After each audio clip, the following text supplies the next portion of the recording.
ম্যাচের মাত্র ২ মিনিটের মাথায় নিজেদের ভুল বুঝাবুঝিতে গোল হজম করে বসে বসুন্ধরা কিংস। নিজেদের ঘরের মাঠে শুরুতেই এমন পিছিয়ে পড়ার ফলে কিছুটা ব্যাকফুটে চলে যায় কিংসরা। শুরুতেই এগিয়ে গিয়ে কিছুটা রক্ষণাত্মক খেলা শুরু করে ফকিরাপুল, ফলে ম্যাচের ৬৮ মিনিট পর্যন্ত এগিয়ে থাকে তারা। তবে এরপরের গল্পটা শুধুই কিংসদের। শেষ ২২ মিনিটে একে একে ৪ গোল দিল কিংসরা, আর তাতেই ৪-১ গোলের বড় ব্যবধানে ম্যাচ জিতে মাঠ ছাড়ল বসুন্ধরা কিংস। শুরুর দিকে পিছিয়ে গেলেও একের পর এক আক্রমণে উঠছিল বসুন্ধরা কিংসের খেলোয়াড়েরা। তবে সফলতা পেতে তাদের অপেক্ষা করতে হয় ম্যাচের ৬৯ মিনিট পর্যন্ত। মাঝ মাঠ থেকে রানা বল বাড়িয়েছিলেন কিছুটা ফাঁকায় থাকা ফার্নান্দেজের দিকে। তিনি বল নিয়ন্ত্রণে নিয়ে আলতো ঠোকায় সেটা জালে জড়ান। সমতায় ফেরার পর সময়টি ছিল শুধু কিংসের। একের পর এক আক্রমণে কাঁপিয়েছে ফকিরাপুলের রক্ষণভাগ।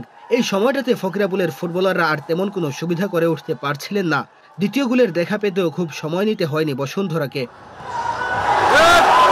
ম্যাচের ৭১ মিনিটে আরও একবার ফকিরাপুলের জালে বল পাঠায় বসুন্ধরা। সোহেল রানার পাস থেকে বল পেয়ে দ্রুত গতিতে ডি বক্সে ঢুকে যান ফার্নান্দেজ। তবে তাকে ফকিরাপুলের ফুটবলাররা ফেলে দিলে বল চলে যায় ফাঁকায় থাকা ফাহিমের কাছে। ফাহিম সেই সুযোগ কাজে লাগাতে একটুও সময় নেননি। ২ গোল হজম করার পর ফকিরাপুলকে আরও একবার হতাশায় ডুবালো বসুন্ধরা কিংস। ম্যাচের ৭৪ মিনিটে ফার্নান্দেজের পাস থেকে বল জালে পাঠান রাকিবুল ইসলাম। মাত্র ১৫ মিনিটের মধ্যে ৩ গোল হজম করে ফকিরাপুল কার্যত ম্যাচ থেকেই ছিটকে যায়।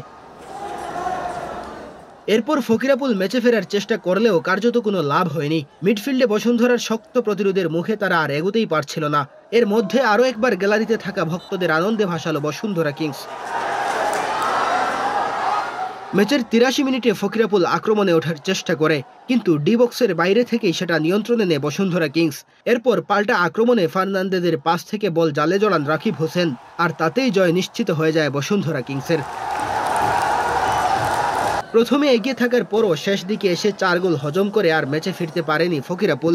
ফলে শেষ পর্যন্ত আর কোনো গোলের দেখা পায়নি তারা, যার কারণে প্রথমে পিছিয়ে পড়েও শেষ পর্যন্ত কামব্যাকের গল্প লেখে জয় নিয়ে মাঠ ছাড়ে বসুন্ধরা কিংস। মেহেদী হাসান তালহা, বাংলাদেশ প্রতিদিন।